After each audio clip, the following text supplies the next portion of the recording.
সুপ্রিয় অষ্টম শ্রেণীর শিক্ষার্থীরা, তোমরা সবাই কেমন আছো? আশা করি তোমরা সবাই অনেক ভালো আছো। আজকে আমরা অষ্টম শ্রেণীর গণিতের মুনাফা নিয়ে অনুশীলন 2.2 এর 5 নম্বর 6 নম্বর নিয়ে আলোচনা করব। তোমরা শেষ পর্যন্ত ভিডিওটা অবশ্যই দেখবে। ভিডিওটি শেষে অবশ্যই লাইক দিয়ে যাবে। আমরা শুরু করছি ভিডিওটা। 5 নম্বর যেটা বলেছে, বার্ষিক শতকরা 8.50 টাকা চক্রবৃদ্ধি মুনাফায় 10,000 টাকা 2 বছরে চক্রবৃদ্ধি মূলধন ও চক্রবৃদ্ধি মুনাফা নির্ণয় করো। আমরা আগে প্রশ্নের মানগুলো লিখে নিব।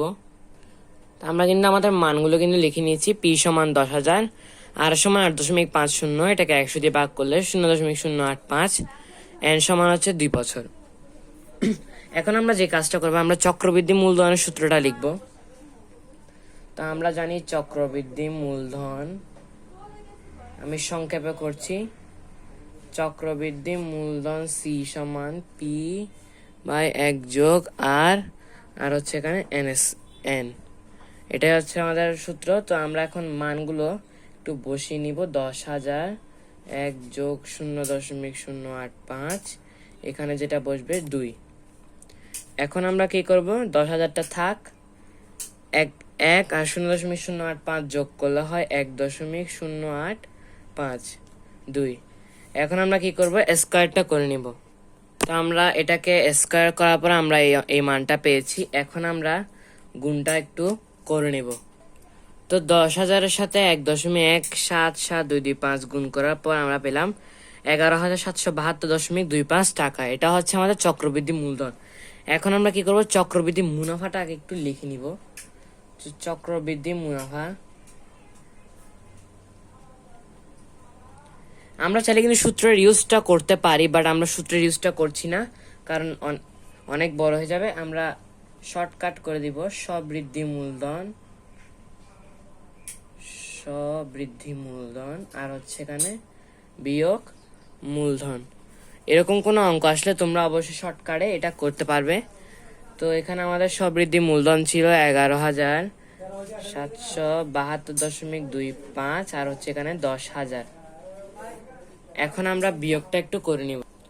তো আমাদের উত্তর হচ্ছে 11,772.25, আর এখানে চক্রবৃদ্ধি মুনাফা যেটা হচ্ছে 1772.25। এইগুলো হচ্ছে আমাদের উত্তর। পরের প্রশ্ন চলে যাওয়া যাক। তো 6 নাম্বার যে প্রশ্ন, লাস্ট, কোন শহরে বর্তমান জনসংখ্যা 64 লক্ষ, শহরটির জনসংখ্যা বৃদ্ধির হার প্রতি 1025 জন, মানে 1025 জন, 2 বছর পর জনসংখ্যা কত হবে? আমরা প্রশ্নের যে মানগুলো আছে এগুলো আমরা আস্তে আস্তে লিখে নিব।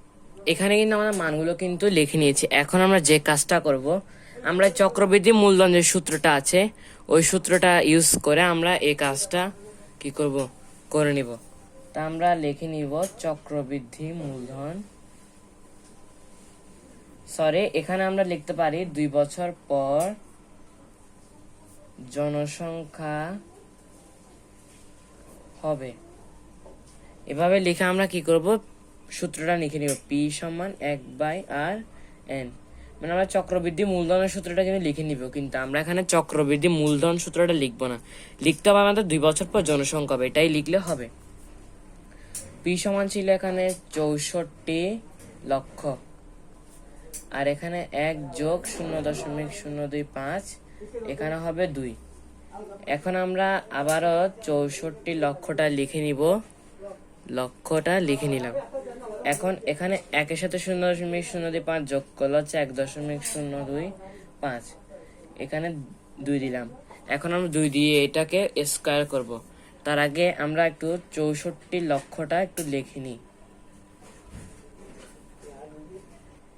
তা আমাদের কিন্তু এটা স্কয়ার করা শেষ। এটা স্কয়ার করলে আমরা পাচ্ছি 1.0500625। এখন আমরা যে কাজটা করবো, 64 লক্ষের সাথে যদি আমরা গুণ করে দিই, তাহলে আমরা পাবো 67,24,000। এটাই হচ্ছে আমাদের কত, উত্তর। তা আমাদের 2 বছর পর যে জনসংখ্যাটা হবে সেটা হচ্ছে 67,24,000। এটাই আমাদের উত্তর। শিক্ষার্থীরা, আজকের এই ভিডিওটা এতটুকু। আশা করি তোমাদের অবশ্যই উপকার আসবে। যদি উপকার এসে থাকে অবশ্যই ভিডিওটাকে লাইক দিয়ে চ্যানেলটা অবশ্যই সাবস্ক্রাইব করে রাখবে। দেখা হবে তোমাদের সাথে পরের ভিডিওতে। ততক্ষণ সবাই অবশ্যই ভালো থাকবে, সুস্থ থাকবে।